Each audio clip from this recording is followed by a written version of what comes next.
परमपिता परमात्मा सर्व सृष्टि रचनहार कबीर बंदी छोड़ जी की असीम कृपा से ये 5 दिवसीय समागम चल रहा है। ऐसे शुभ काम उस पूर्ण प्रभु की अपनी रजा से ही हुआ करते हैं और ऐसे शुभ समागम में बहुत ही पुण्य आत्मा, बहुत ही अच्छे संस्कार वाली आत्माएं पहुंच पाती हैं। कहते हैं सकल पदार्थ हैं जगमाही और भाग्य बिना नर पावत नाही।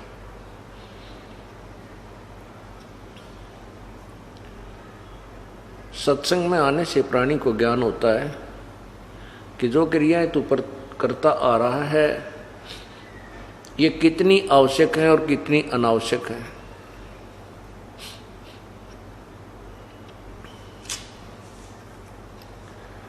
और सत्संग के वचनों को सुनकर ये प्राणी फिर अपना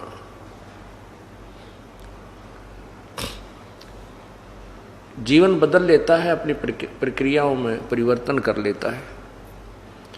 और इतना ही काम है, जो बुराइयां हम कर रहे थे उनको त्याग देना है और जो प्रभु के दिए हुए नियम हैं, परमात्मा का जो संविधान है उसको स्वीकार कर लेना है। हम संविधान तोड़कर अपराधी बन जाते हैं, संविधान नहीं तोड़ेंगे तो हम अपराधी नहीं बनते। संविधान कैसे कैसे टूटता है,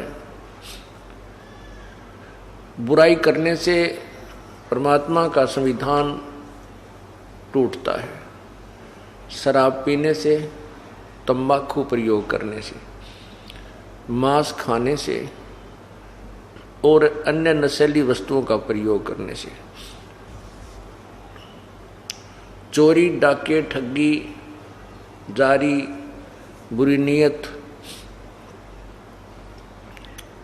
और अन्य झूठ कपट हिंसा आदि से परमात्मा का विधान भंग होता है, जिस कारण से ये प्राणी अपराधी बनता है।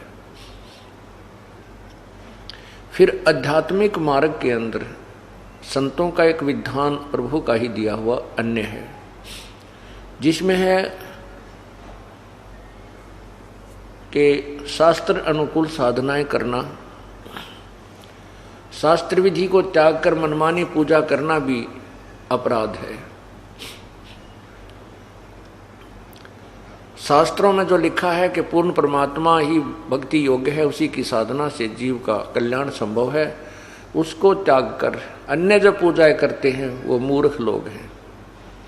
पवित्र गीता जी मैं आपको आज दिखाऊंगा, पढ़ के सुनाऊंगा। उस पवित्र सदग्रंथ में क्या अनमोल खजाना भरा है भक्ति का, और हम उसको समझ नहीं सके क्योंकि हमें जो गुरुदेव मिले थे, जो गीता जी के अनुवाद करता थे, वो तत्व ज्ञानहीन थे।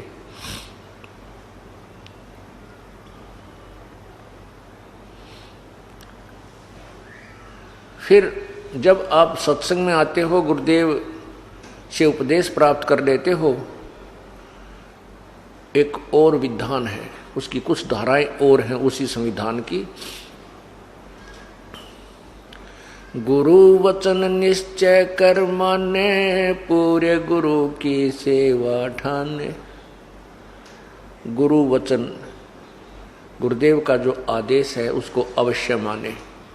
यदि आप गुरुदेव का आदेश की अवहेलना कर देते हो तो आप फिर दोषी बन जाते हो।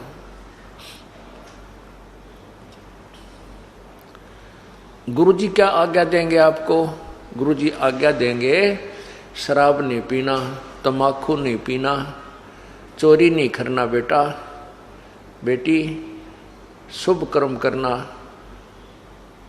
मन कर्म वचन से भी किसी का बुरा नहीं सोचना, राग द्वेष को समाप्त करना। धीरे धीरे कम हो जाएगा, एकदम तो नहीं होता, सत्संग के जो वचन हैं, भक्ति है, ये ट्रीटमेंट है इन सभी विकारों को धीरे धीरे